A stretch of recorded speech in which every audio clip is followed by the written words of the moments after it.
Welcome to the Trail Chasers podcast. I'm your host, Dean Horwitz, and I'm excited to share this journey with you. Each week, we'll be hitting the trails with some of South Africa's most inspiring trail runners, diving into the topics that matter most and uncovering the secrets of this incredible sport. Lace up your trail shoes and join me on this adventure. New episodes every week.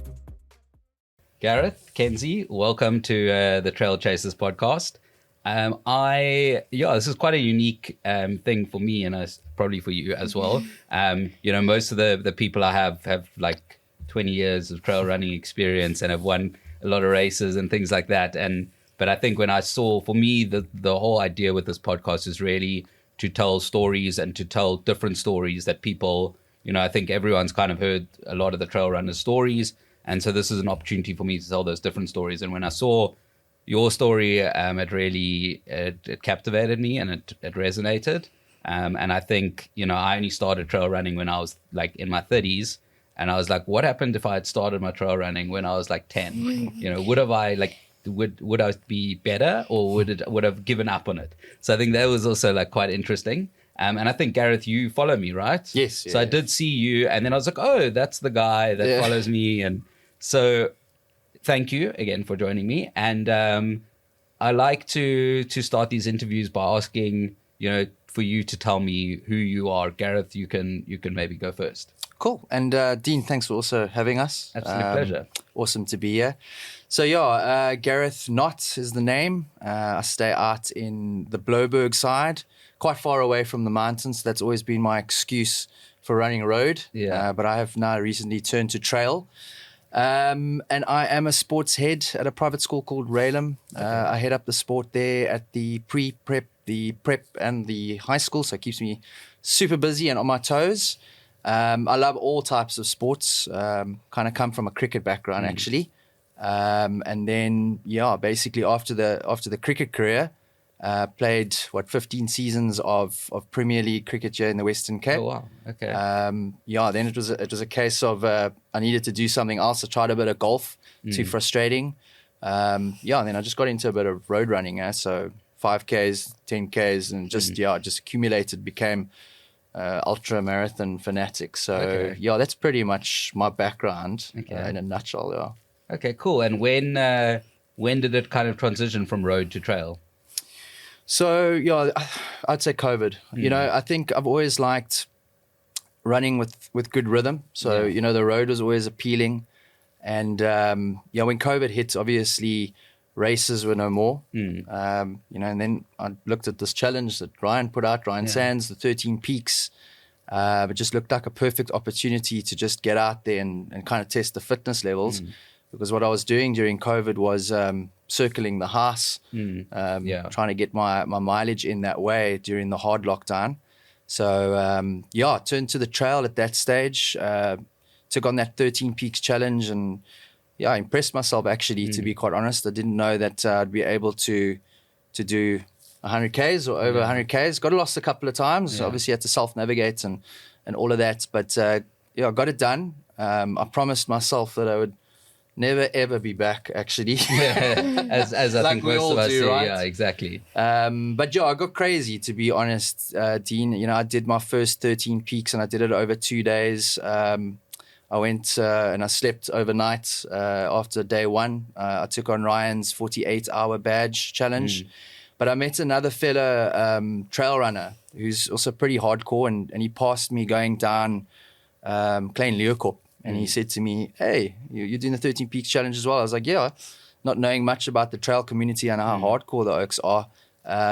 He stopped me and he said, are you going overnight? Because I'm doing the same challenge. And I said to him, no, dude, I'm going home. I'm going to have a sleep and I'm coming back the next day to complete the 48 hours. He said to me, no, but then you haven't really done this challenge properly.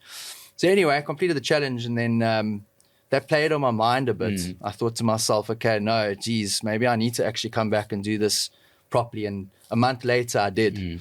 And the same chap contacted me after I'd gone overnight to find out, how did I cope overnight without sleep? And I said, it seems like I was fine. Legs are shattered. And he said to me, a month later, or in a month's time, how would you like to join me on another challenge? It's called the Malbok Challenge. and that is a 200K out in the Overberg, which is also another one of those crazy COVID challenges, which I also jumped onto. So it was really a case of like, that was the introduction, was straight into the hardcore ultra trail. And I've just loved it. So I'll just keep going back for more now. So I'm still with the road, but I cut my year up in two. So it's first 6 months road, and it's obviously prep for comrades. And then once comrades is done, then I get out into the trails. It's puffer. I'd like to at one stage, maybe not this year, but next year is actually take on 100 miler. Okay, nice. Yeah. Nice. All right, and the star of the show. Tell me, who is Kenzie? I'm Mackenzie Knott, and I love sport and trail running, and I want to be a professional trail runner like Tony McCain and Ryan Sands when I grow up. And yeah, I like hanging out with my friends and everything. Amazing. And tell me, how did your trail running get started? So when I was 8, I went up McClure's Beacon on my birthday, but it wasn't really a hike because it was like the cable car and everything. And then my dad did 13 Peaks, and I was watching his videos, and then I was like, I want to beat my dad. And then I showed him that I could beat him. Oh, wow. Okay. So you did the 13 Peaks challenge. Yeah. Okay. So tell me a bit about that. Have you done it once or twice? I've done it 4 times, and I've done 2 4-peak challenges, which is like 30Ks in one day. But yeah, I've done it 4 times, and some of the days I take my puppy Aurora. Wow. Okay. Jeez, that's amazing. And talk to me a bit about why you do it. I do it for the baby rhinos to get milk for them. And I do it so that people can stop poaching, because it's probably really hard for them because losing both their parents at such a young age. Amazing. And how did you find out about that story? Well, my dad was doing it for the rhinos.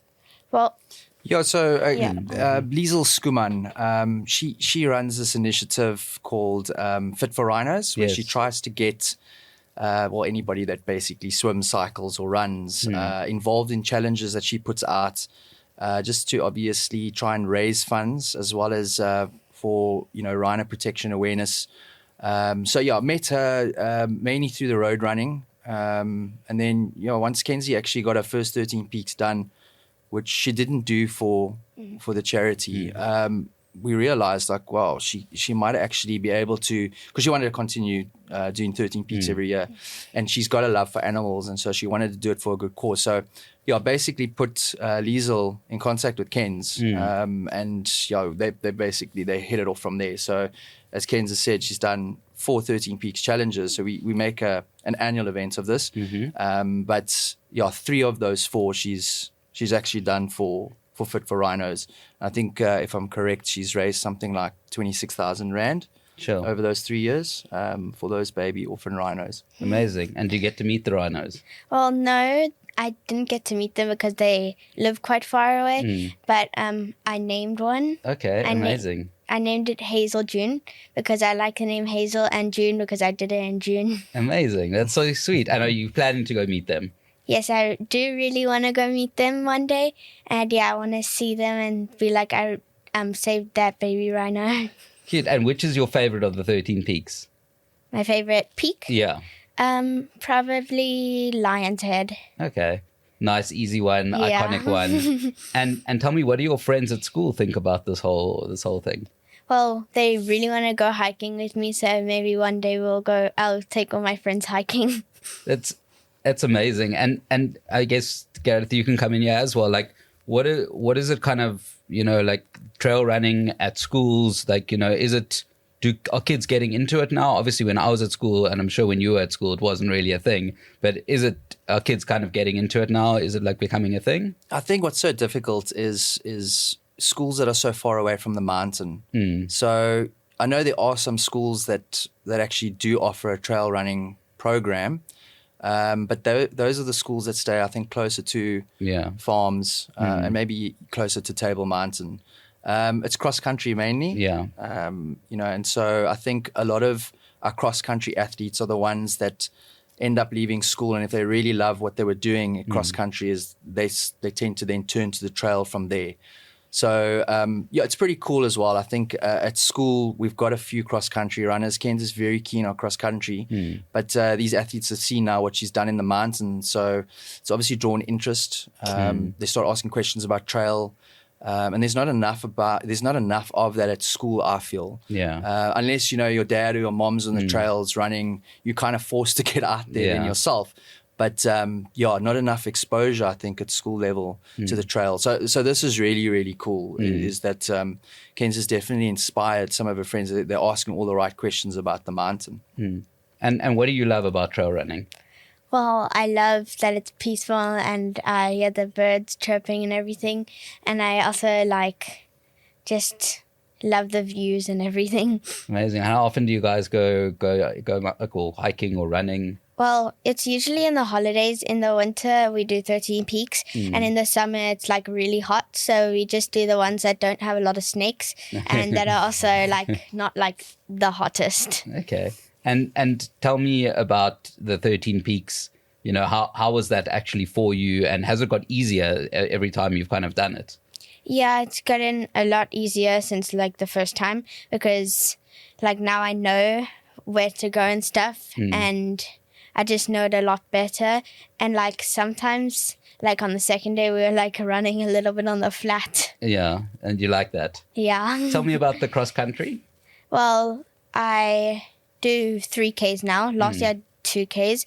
And we go to different schools and we run 3Ks or 2Ks or whatever age group in our age group. And then it's girls and then boys in a different thing. And and I do it with one of my friends. Okay, nice. And do you prefer the running to the climbing? I prefer trail running to cross country. Yeah. But I love them both. Okay. And tell me, what is the quickest time you did the 13 peaks in? I think it's 30 hours. She always looks to me. 30 So I think hours, we calculated this last one at 30 hours, 30 minutes actually, something like that. Oh, yeah. So she got a massive PB on last year and the previous ones. So something Mackenzie doesn't mention here is what I've actually experienced in this journey with her is from the age of 8, she doesn't stop talking on any of the downs and on the flats. So she's constantly hounding my ears. But as soon as we start the climbs, she keeps quiet. And so that's usually my break. Yeah. But that didn't happen this year. Oh, wow. Okay. This year, we're talking up and down. So, in fact, I think there was 1 or 2 occasions where she was pushing me along on the ups. So, definitely getting stronger. Yeah. And obviously, definitely loving the experiences because she just wants to keep going back for more. Yeah. When I first kind of saw the story, I thought you guys were doing the 13 peaks the year-long challenge. I thought it was you were doing 1 peak a weekend type thing, for 13 weekends. I didn't actually realize that you guys... So 30 hours, do you go through the night or do you do... Yeah. Good question. Yeah. So we actually break this down in 6 days. Okay. And so we've taken on this challenge every June, July school holiday. So it helps that I'm obviously involved at a school as well because we're both on holidays together. And also, I'm not complaining because it's a lot cheaper than the other things that you would do in the school holidays, right? So, we break it up in 6 days. And, so can I be quite detailed about the 6 days? Go for it. So, basically, the first day, what we do is we start at Signal Hill. We make our way from Signal Hill up to Lion's Head. We tag Lion's Head. We come back down. So, that's day 1, which is a shortish day. That could take us something like 3.5 hours. Day 2 is a long one. So we go Platteklip up to Maclairs, and then we will make our way to Grootkoop, and then Judas Peak, and then we will descend to Sekerbossie, the restaurant. So that's the Hart Bay side. Quite a long stretch of the mountain, something like 20 Ks. That takes us 7 hours. I think it took us 7 hours, 10 minutes this year. Where when she was 8, she did it, I think, closer to 8.5 hours. So it just shows you the massive time improvement there. And that's all walking. That's all power hiking. Yeah. She's got stronger on those climbs. So that's where we've made up the time there. But that's day 2. And then day 3, we do the Heartbeat peaks. So that's Kleinleeuwkop and Southern Peak. That also, it's about 5 hours or so. And then we go on to day 4, which is Chapman's Peak, Noordhoek Peak, and Muizenberg Peak. It's quite a long stretch and a long day. It's about 23 Ks, something like that, close to 25. That one can take us around 7 hours, 7.5 hours as well. And then day 5 is quite a short one, strategically. Yeah. So we just do Constantiaberg, and then day 6 is a big one. So we go Constantia Neck, and then we'll go up to Klaasenkop, which is at De Villiers Dam, down Nursery Ravine onto the contour, all the way into the saddle of Devil's Peak, tag Devil's Peak, and then make our way down to the start, which is the finish as well at Signal Hill. So yeah, that's also quite I think that's a big day, 20 odd Ks. And I think we spent something close to 8 hours, if I'm right, this year on that. So yeah, that kind of puts it in perspective, I think. The distance, the time, and the fact that we've got to break it up in 6 days just because, you know, Kenzie is 11. And so we've just got to be very careful with growing muscles, growing growth plates and that type of stuff, that we don't overdo stuff. Yeah. So a lot of our hikes involves a lot of breaks. So we will get to certain points, and we've kind of nailed those points down over the last 4 years. We know exactly where we're going to have our lunch breaks and our tea stops and all that. And then, we'll pack a flask, hot chocolate, some crunchies. There's so much food, Dean. It's unbelievable. Yeah. Sometimes I actually think we're having more of a picnic sometimes. Yeah, and I assume you're carrying all of it. Yes, you're the Sherpa. 100%. That's it. Sherpa is. And what I actually do with the 13 peaks that we do with Ken's is, because I've come off the road for 6 months and now I want to start conditioning for puffer. And this is like the perfect introduction. Yeah. Is put some weights on the back and load those legs and just get them climbing. Yeah. So we actually help each other out. We get Ken's through the challenge, but then she kind of gets me through the introduction to what starts a trail season for me. Yeah. And tell me, how do you cope with those long days out in the mountains? Well, it's really fun. We'll have snack breaks if we're tired and stuff, but I also have water and stuff.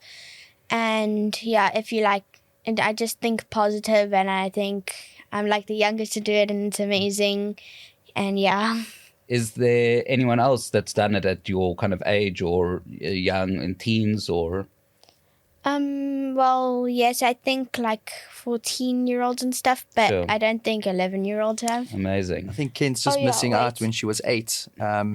She actually inspired a group of kids that went out, I think, a month after her. I'm not exactly sure how old they were, but they also completed the challenge. And, that's where Ken's and myself gave each other a high five, because that's exactly what we wanted. That was the response, is get the message out there to families that it's safe to go and explore those trails and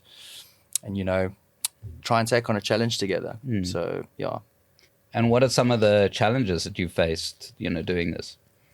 Well, not really snakes, because it's in the winter and they don't really come out. But I don't really know. I think you're forgetting a lot.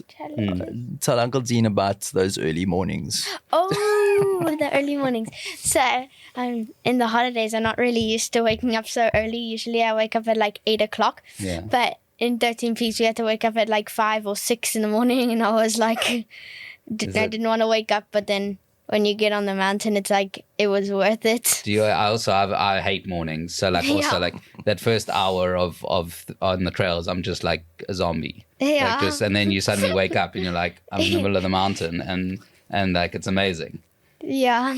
And tell me about the weather. Obviously it's winter. Yeah. So how does that play a factor? And do you enjoy it, or is it tell me about that. Sometimes it's good, but on the second day when we were going to Mackenzie Beacon, it was pouring rain and I was so wet and everything.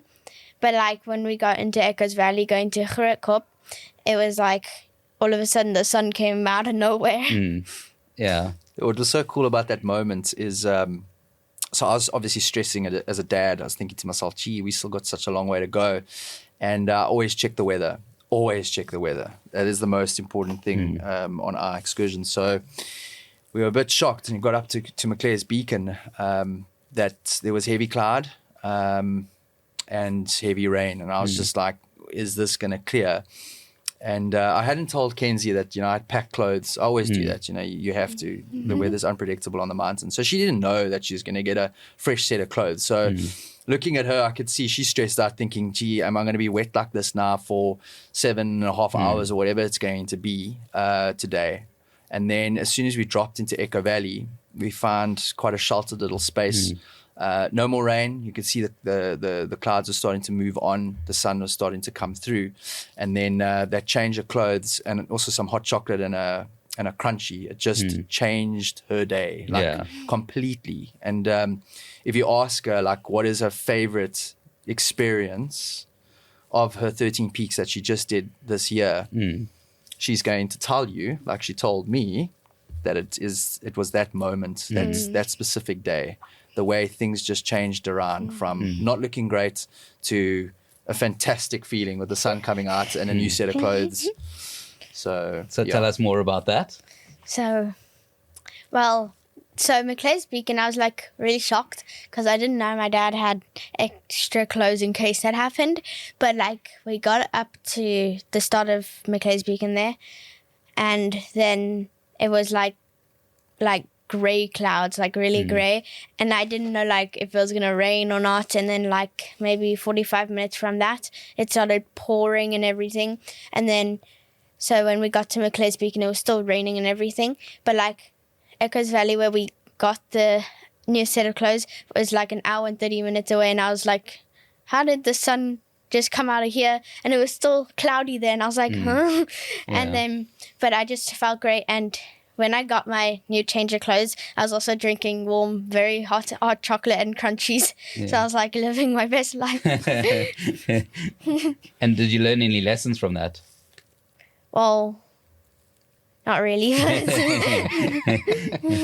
I think a valuable lesson there is just never give up, because you get through a struggle, and things can always improve, and it ends up being the best experience. Really, you push through. Yeah, and I guess on that note, how has this helped you in with school and with your life outside of this?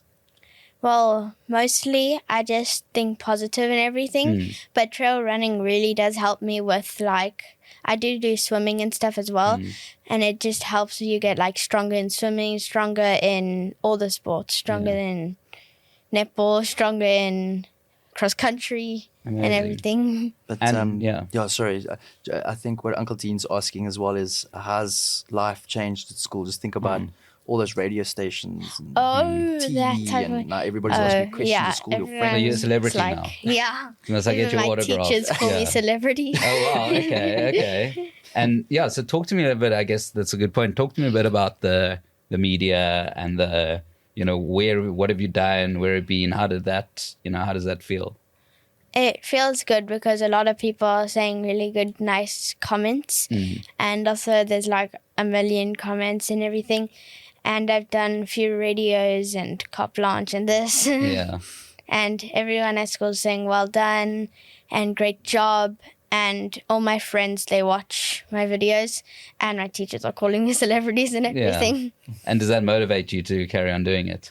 Yeah, and I just love 13 Peaks, and I want to keep beating my record. Yeah. And yeah. And do you do any other trail runs or hikes or anything, or is it just 13 Peaks? Well, it's 13 Peaks right now, but I want to do UTCT, and I also want to do Mount Kilimanjaro, and and what's that one called that you did again?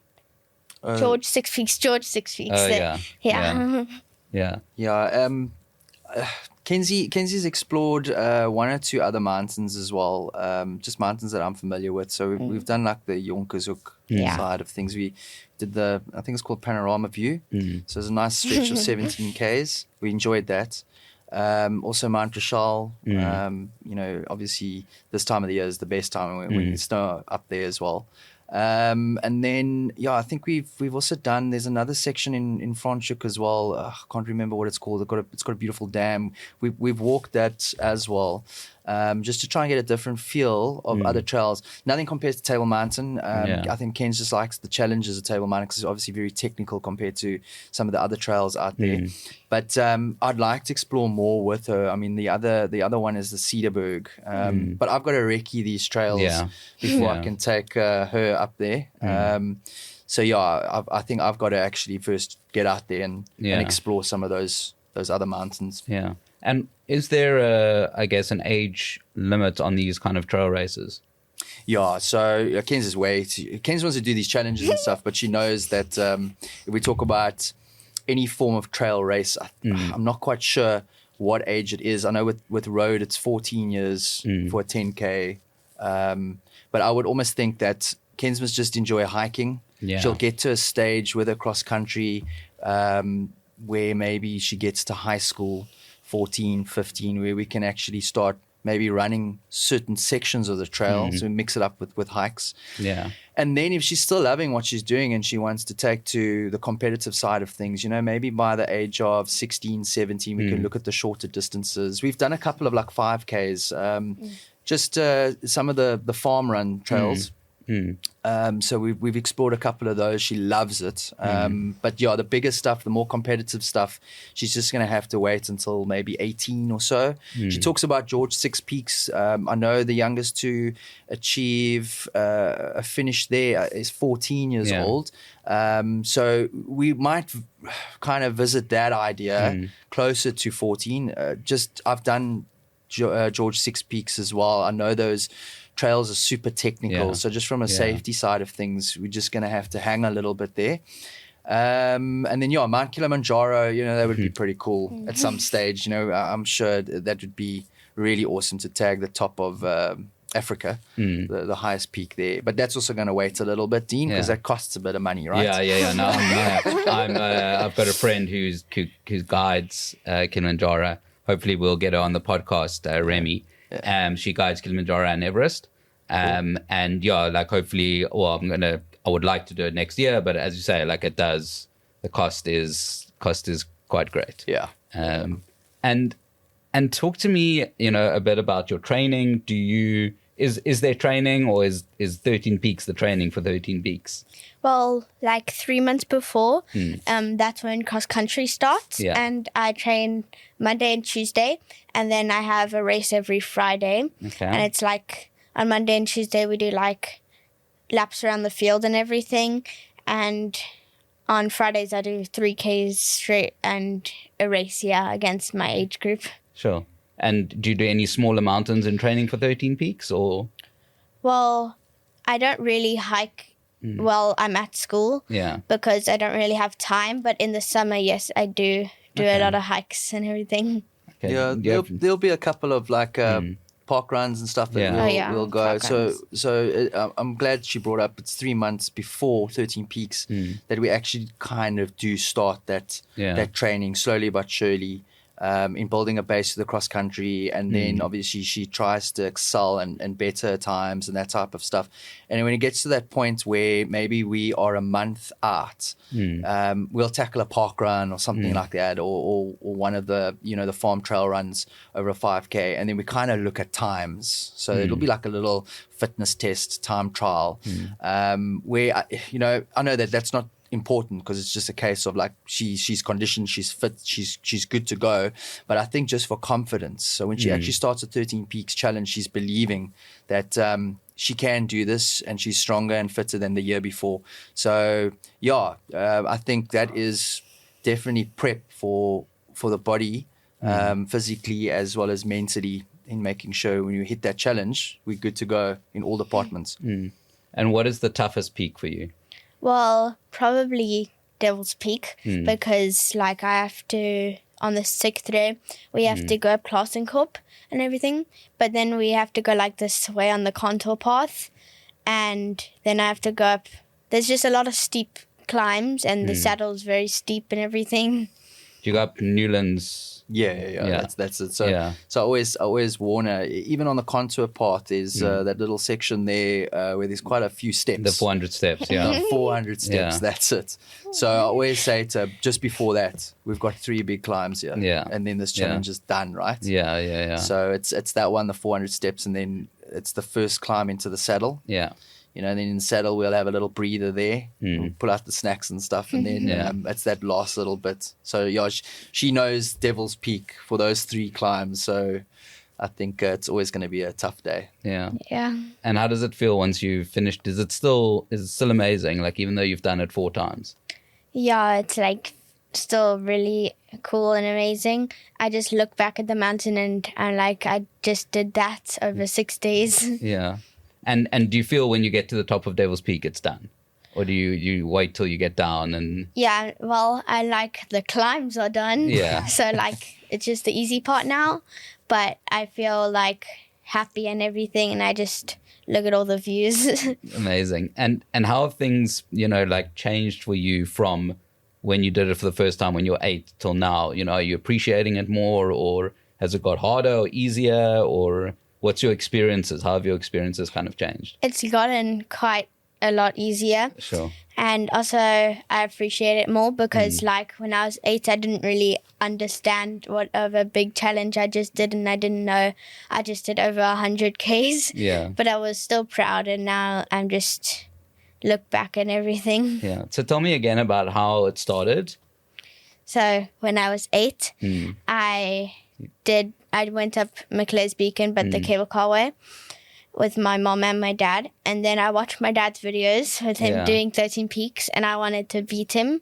So yeah, then I just did the first day, and then I wanted to do more. Yeah. So you did that first day. I mean, was the goal to do 13 peaks at that stage, or was it like, let's do the first day and see? No ways. Yeah. I'll be very honest, and I'm honest with Ken's. I really didn't expect her at 8 to summit Lion's Head. I just thought it's just going to be a case of, we're going to start this climb, and then we're going to be in tears, and we're going to turn around and go back to the car. But she went all the way. She tagged it. I looked at her and I still thought, like, there's no way. There's some big days ahead, if we're going to break this thing up. And she just said, well, what's next, Dad? Like, can we keep going? And I still didn't believe, to be honest, because day 2 is quite a large stretch of mountain. I mean, Mackenzie Beacon, Grootkorp, Judas Peak, all the way over the full length of Table Mountain to Hart Bay. I kind of almost had to have this plan, which trail am I going to exit when the tears start. And she's her own talkative self. We went up Grootkorp, and then when we started coming down Grootkorp, she went super quiet. And I thought, all right, it starts. And it's, Grootkorp, you're going to have to finish because I think Corridor Ravine is the closest exit. Yeah. But then that's still a long way off the mountain. So she went quiet, but she kept going. And then we summited Judas Peak. It was at that stage, and that is my favorite peak just because of this moment. It was that stage, knowing that we're going to go down the mountain now, and she had the second wind, that I thought, nah, she's going to actually do this. Yeah. And it was just an amazing moment. Yeah. And how was that second day for you? Why did you go quiet? What was happening in your head? I don't really remember, but it was probably like a little bit hard. Yeah. And also what like kept me going when I was 8 is the sugar, and that's where I'd get my energy. Yeah. But I was still having fun, and Sure. And do you remember how, like, the difficulty of it and that feeling, and now obviously the feeling like you it's so much easier? Yeah. Can you compare those two? When I was 8, when I was going down for a cup, I was thinking like, this is harder than I thought, but I'm not going to give up. Yeah. And now when I'm going down for a cup, I'm talking. Amazing. I love that talking is a sign of, like, if you can talk, because also I'm the same, like, don't talk to me going up hills. Like, it's, and talk to me a bit about between the days. So, what is your rest and recovery? Is there a plan, or is it just like get home, couch, and then like the next day, like wake me up tomorrow type thing? So Well, yeah, when I get home, I sit on the couch usually. Or, yeah, sometimes I'll have energy store and I walk around and I play with my puppy. But, like, the days, so usually it's like I'll do a day and then we'll wait for the best, like, weather. But, like, usually it's, like, 2 or 3 days after that day, especially when it's, like, long days. Yeah, the funniest thing, Dean, which she's not mentioning, is the next morning. So we'll wake up and I am so stiff and sore, and she's just bouncing off the walls. Yeah. The joys of youth. Yeah, right? the joys of youth. Yeah, yeah. Do you look at your dad when he wakes up and he's stiff and sore, and you're like, you don't want to ever get there? Well, Or you're like, that's coming. But this is my this is where it's going. yeah, I don't really want to because, like, I'll wake up, like, an hour before him the next day and he'll just wake up and he'll be, like, so stiff and I'll just be, like, running around. Yeah. And is it hard to I guess take your dad's advice, on certain things, on, like what you should do and what you shouldn't do, and like when he says about the challenges and things like that, is that difficult? Well, the challenges, they're not really, like, difficult, but, like, his advice, it really helps me. And yeah, it's like he always says you can do this and everything. But yeah, his advice, like, helps me a lot. Do you enjoy spending time with him? Yes. Tell me more about those, the spending the time together on the mountains. Yeah, I think also just to add to that one point, so safety on the mountains is also one massive thing that we talk about a lot. So sometimes, especially when she gets tired, if we're scrambling, she can sometimes lose concentration, and so it's so important. I'm constantly on a case about that I'm not taking her back up the mountain if she's not going to be careful. So yeah, we constantly talk about that type of stuff. Stay off the edges. Just respect the mountain because it's a powerful thing, and things can change quite quickly from fun to serious matters. Yeah. But sorry, what was that other question? So the time you spend on the mountain, tell me a bit more about that. Yeah, together. Yeah. No, so look, it's not all sunshine. Sometimes we have words. Yeah. But it's fantastic because we get everything out there. There are things that Ken shares with me out in the mountain that she won't share at home or at school. I think it really just opens up to thought. And the fact that we've got so much quiet time to just think, while we're trying to complete the challenge. So, we really do share some very close moments. As I said, highlights are always going to be the lunch break and the snack breaks and that type of thing, because we look forward to that. That's almost like those little goals that you kind of look forward to during long days. But, I think it's got to the stage now where, sometimes I forget that she's my 11-year-old daughter. She's like a trail buddy now, and I get as excited knowing that we're going to take on a long day and not have the stress and fear that I had maybe when she was 8, that, maybe we're not going to complete this day. Yeah. So, she's become a best friend, really. She's become a trail running, trail hiking friend out there. So it's very special. And what's your favorite snacks? Well, I love crunchies, and I've always loved crunchies. And crunchies and hot chocolate probably. Amazing. And tell me about, you were speaking about the safety and stuff. Have you had those kind of moments on the mountain where you're like, whoa, this is scary? Well, safety, I sometimes have like fallen, but like not off the mountain. Yeah. Just like on the trail. But like tripping over rocks and stuff. Yeah. But like also on the long days, like when we're close to the end, sometimes I do trip because I'm tired and stuff. And I've scraped my knee and stuff a few times. Yeah. And how does that feel?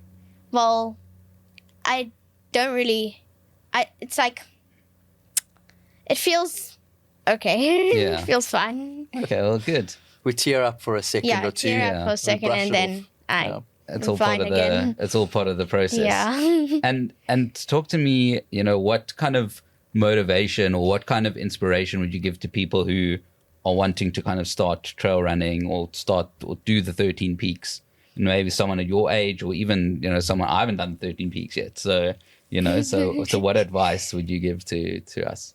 Just think positive and do whatever like you want to do, and don't let other people stop you from doing what you want to do, and always just do what your heart desires. Yeah, amazing. That's a great lesson for life. Like, yeah.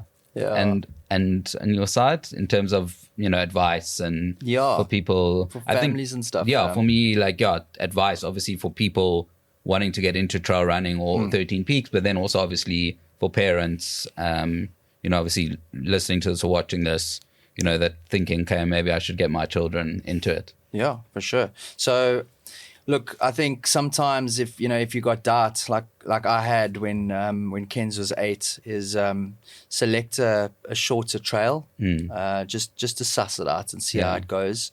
But be familiar with the trail as well. Just make sure you do your homework. Just make sure you pack enough water if it's a hot day, enough snacks, that type of stuff, I think. But yeah, also, there's always a lot of talk about crime and there's those fears, and I think it keeps a lot of families off the mountain because they don't want to take the risk. Yeah. But there's some good sections on the mountain. There's some sections that are safer than maybe the crime hotspot areas. So again, I think that's doing homework, but also not to let that kind of keep you back. Rope some other families into it, man. Form a group. It'll actually work better that way. It's the one thing that Kenz hasn't experienced yet, is maybe a group of kids on the mountains. It's a completely different type of fun. Yeah. So that would be my advice is, just not to let anything stop you and form groups. Yeah. I mean, that's how we do it as trail runners, when we get up there, we always feel safer in numbers. And have you tried to get your friends onto the mountain? Well, they really do want to go, so I'll probably take them one day. Yeah. And yeah. Do the parents are like, please, can you stop pressurizing my children to The thing is, to take responsibility for another child. Yeah. I always say to Kenz, it's the mountain, and also we do long stretches. Is the friend going to make 8 hours? Yeah. Or are we going to be bailing at some point? So, it's those things. But she's going to get older. I'm not going to be so cool anymore, and so we're gonna probably need to consider taking a couple of good friends up there. That I'll have to run a fitness test with them. To make sure that they can endure. But if they're interested, again, maybe we can rope their dads into it as well. And make it an occasion. And do you feel confident? Would you feel confident, I guess, going up the mountain by yourself? Well, now, like. Not really, because I'm like, some of them I can't like make my way up because there's a lot of turns and everything. But when I'm older, I will feel a lot safer than now. But now I always go with my dad. Yeah. Do you navigate with your watch? No. So I actually haven't got one of those fancy trail watches. It's actually the next investment, right? So it self-navigates. So as I said, that first time I did 13 peaks, I got horribly lost 4 times. So you kind of just looked at it from a Google Maps side of things. Got lost, learned the lessons. Now I can do the 13 peaks routes backwards, I reckon, with my eyes closed. We even can sneak in 1 or 2 little shortcuts. But that's why I think trying to venture out and do other trails is the challenge. It's the watch. No, for sure. You can always get an old school map. Exactly. Yeah. I mean, how did they do it back in the days? Yeah, exactly. Like one of those big pieces of paper and compass. Yeah, exactly. And tell me, what is the most embarrassing thing that's happened to you out on the trails? Well, I don't really have embarrassing things that I remember that much. But I just had falls and stuff. Don't lie. Yes, talk about those falls. Oh, okay. The falls. So my first fall ever was when I was 8, and I did it on the peak coming down, and I was like, and I tripped over a rock and I went flying. And did you roll? Well, I think I just went poof onto my belly. Yeah. But yeah. Yeah, and you have that feeling of, you don't know whether you're embarrassed or you're hurt. Well, it didn't really hurt, but I was like doing that laugh when you're like embarrassed a little bit, but like, yeah. Sounds like you handled it pretty well. Yeah. It kind of came off a moment though, because up until that stage she hadn't taken a tumble, and she was like, well, she's never going to fall. And I'm like, trail runners fall. They do fall. Yeah. So it kind of happened like after that. Yeah. So it was a good lesson. Yeah. The eyes went as big as Mari biscuits, and it was like, okay, cool. That's what it feels like when you hit the dirt. Yeah. Yeah. And do you feel now that you're pretty comfortable with that? Like it's going to happen at some point again, and you just got to take it. Yeah, I've had like a few falls. Yeah. Yeah. And tell me about your most embarrassing, not during this, but trail running. Sure. Trail. I don't think I've had many moments, just because I haven't done many races. So those embarrassing moments would be with myself, right? On the road, doing radial. Yeah. Radial marathon. I think I was 2 years into running. Chatting to my buddy, we 1K in, kicked a cat eye and fell hard. Fell really hard. Yeah. And because it's obviously the start, you got a crowd, and everybody's just like, whoa. Yeah. You get up and you brush it off and you're like, I'm all right. But it's like 3 times the size of your other knee. Yeah. Just carried on going. Did you finish? Yeah. Obviously, you have to. Exactly. You can't bail on that. No. Point. No, after that embarrassing kind of moment. And tell me, what does the future hold? Well, I really want to be a professional trail runner and run in different countries, and do it for South Africa and everything. Amazing! Wow. And what makes you excited about that? Well, I just love the feeling of coming first and stuff. Okay, that's a good place to start. Yeah. Yeah. Gonna have to humble her. I think that's the next mission. So when people say, "What do you want to be when you grow up?" Is that what you say? Yeah, I say I want to be a professional trail runner. Amazing! Oh, that's incredible. And I think it's good job. Good job to you. How does it make you feel that when she says that? It just means that I'm kind of stuck in trail now, right? Yeah. As I said, like when I went through that those crazy challenges during the COVID time, especially when I finished that 200K, I was like, right, that's it. Back to the road. I'm not returning to trail. But it's shaping up differently. We've actually got this little plan where, maybe I'll get my 10th comrades and then I'll pack it in on the road and just join her on the trails. If I can catch her when she's a bit older.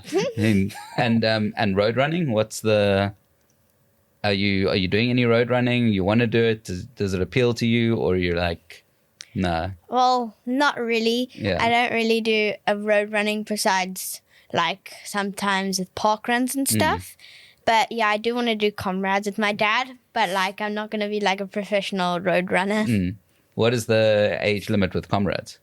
Oh, that must be like quite old. I think it could be 18, or maybe that's changed closer to 20. I would think, because that's like a different challenge. Yeah. But we'll have to see when we get there. Because maybe at that stage, she doesn't want to burn all her matches on tar. She might want to like save that energy for a big mountain challenge or something. But we'll see. We'll see. And when you think of trail running, like, does it scare you, like the running downhill? Like, how do you feel about running downhill? Well, not really. Doesn't scare me. Yeah. I love running down hills, and like on Lion's Head, when you're coming down, there's like this thing where it just goes straight down. Yeah. And I always run down there. Amazing. I think like running down there is much better than running up there. Especially for hill repeats. And how does it feel, in terms of the kind of the training side of it? Like, do you feel equipped, to kind of be, I guess, a trail running coach? Like, or is it kind of also you're learning like on the go? On the job? I think just looking after Ken's safety on the mountain I've learned a lot about, because you don't really think too much about that when you go out solo. Yeah. You won't pack a first aid kit or anything like that. So it does. It kind of opens the mind to how to look after others, and you kind of get an idea of what hiking guides go through, because obviously they need to be well equipped for the groups. So I've learned a lot, but not enough. Just yeah. And is that something that you kind of interested in, pursuing? Or was it kind of like get to a stage where you're handing it over to a professional type thing? That's it. I think for Ken's, this is great, so, I'll put everything into that and making sure she's safe and making sure she's still enjoying the trails, and obviously doing what she wants to do, what she loves to do. But, I'm obviously a passionate runner myself. Not that I'm ever going to win a race, for South Africa or anything like that. But just to obviously keep going myself, because I enjoy it. I got a passion just to stay fit, and just to continue this journey with her as long as I can. So a hiking guide, no. Coaching, I coached cricket. I was quite successful coaching cricket. I coached all different ages, all the way up to seniors at club level. The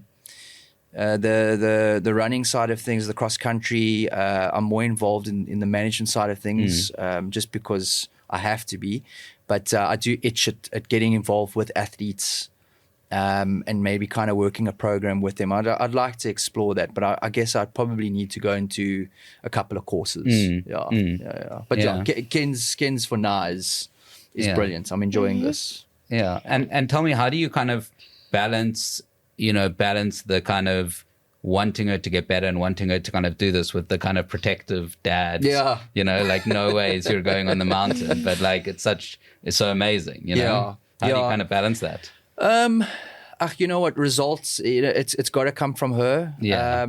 That's what's so cool about the 13 Peaks Challenge. It's solo, so you want to challenge yourself. You challenge yourself as much as you can. You're not competing against another athlete. Being 11, we don't want to specialize just yet. I'm very much still for other sports at school, and that's why we only do the 13 Peaks Challenge once a year in June, July. I mean, if Kenzie had her own way, she'd want to do it every holidays. So I've had to nip that. She needs to get an all-round experience on sport. She can decide, I think, when she gets to the right age. What is the right age? 15, 16. Whether she still loves the trail. That's what she wants to do, and that's what she wants to put all her time into. And then fine, cool, we'll talk about specializing. But I think for now, there's no expectation. We're riding a wave. It's super cool. I think a lot of us, when I say us adults, are amazed that someone so young can actually complete a challenge of that length, but not just complete it, just come back every single year. So, I guess those are promising signs, but we are still young. Things change. We do turn into little gremlins when we hit our teens. So you're ticking time bomb over here. You got 2 years. That's it. That's exactly two more 13 peaks. Getting all those father-daughter experiences before the boyfriends kick in. But as I said, I think when we maybe 15, 16, if we're still doing this and we're loving it, then I think it's time to maybe take it a bit further in specializing. And what else is on the cards in terms? Do you have other media interviews? Do you have other commitments, things like that? So no. So this one is it. I think we've just finished a little article on the Business Live. So I think that actually went out today. So it's actually been wild the last week and a half, 2 weeks actually. But it's been so cool. So it's not just about getting out there and doing 13 peaks and being active and trying to inspire families. But what's so cool as well is, Ken's is learning a lot, through media, sitting on radio stations, sitting with TV, journalists and all the questions. And because she's quite a shy girl, but she's really coming out of her shell. I think that's what I've seen with this experience. Do you enjoy the radio and TV? Yeah, interviews. I do like it, and I do really, but it can be nervous sometimes. Yeah, and it will get better. It will get better. And talk to me a bit about the kind of, I guess, the social media side of it, and also like, you know, the videos and the photos and things. You know, do you do a lot of that? You know, when you're up there, is that a part of it? Yeah. Oh, well, that's your question. Well, yeah, I did have YouTube videos of 13 Peaks, and yeah, I have photos and videos, and those are posted on social media, but it's on my dad's account. Okay. And that's really just a case of her campaign. So basically she'll have followers through Fit for Rhinos as well as the community.